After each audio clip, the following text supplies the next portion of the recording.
Sote tunafahamu kwamba ili mtoto aweze kufikia hatua zote za ukuaji ni lazima alindwe na kulelewa katika mazingira salama na afya bora ili kumwandaa kuwa binadamu bora wa hapo baadaye mwenye uwezo wa kukabiliana na changamoto zote za maisha zitakazokuwa zinazunguka. Japo baadhi ya jamii huchukulia jambo hili kwa uzito mdogo, lakini ndio lenye matokeo makubwa katika kuimarisha uwezo wa binadamu kufanya vizuri kielimu na maisha ya kijamii, ikiwemo kuwa na familia bora. Kwa hiyo msingi wa kuwa na familia bora itategemea hao watoto wanakuaje. Kama watadumaa, inawezekana hata familia zetu zitadumaa. Kwa hiyo ili tuweze kujenga familia imara na taifa imara, ni muhimu kwamba watoto wakue katika mazingira yanayowawezesha kukua kiakili, kuweza kuwa na uwezo wa kushughulika na changamoto zinazowazunguka katika maisha yao, waweze kutambua fursa zilizopo. Tumekuwa tukijadili masuala ni jinsi gani watoto wao wamekuwa wakipata huduma bora za lishe kila mahali waliko. Kwa hiyo utekelezaji wa programu huu ni utekelezaji wa maelekezo pia ya Mheshimiwa Rais kupitia programu yake ile ya kizazi chenye usawa, kwa maana Generation Equality Forum ambayo inaendelea katika nchi nzima.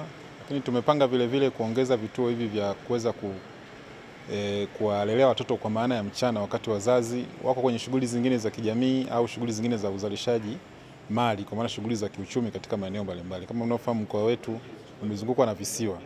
Kwa hiyo jamii kubwa pia ya wananchi wa mkoa wa Mwanza ni wavuvi. Kwa hiyo siwezi kwenda kuvua samaki alafu na mtoto yuko mgongoni.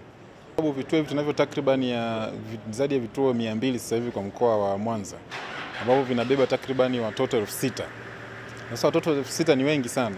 Hawa watoto wote tungeweza kutegemea kwamba labda sasa wazazi wanapokuwa kwenye shughuli zao za uzalishaji, watoto hao wako mitaani, na kungekuwa na ongezeko kubwa sana la watoto wanaoishi na kufanya kazi mitaani katika mkoa wa Mwanza. Kwa vituo hivi vimesaidia sana vimalezi, kwa sababu pia wanapata lishe huko, ikiwa wanapata fursa ya kujifunza vitu vidogo vidogo kabla hawajaingia katika elimu ya msingi.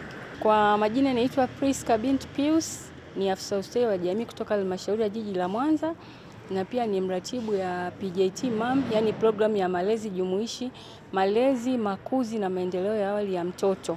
Programu hii toka imeanza kwa sisi tunaona inaenda vizuri, na leo tuna uwasilishaji wa robo ya 3.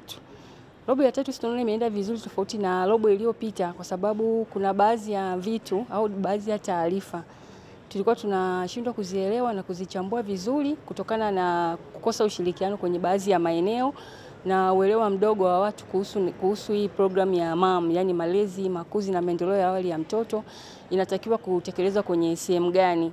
Kwa hiyo tumejitahidi, tulivyoingia robo ya 3 tumefanya vitu vingi, ikiwemo kutembelea hizi sehemu za RCH ambako ndio kliniki ya mama, mtoto na baba. Pia tumeenda pia kwenye hizi shule zinazotoa elimu ya awali, tumeenda kwenye madawati ya jinsia, wanawake na watoto.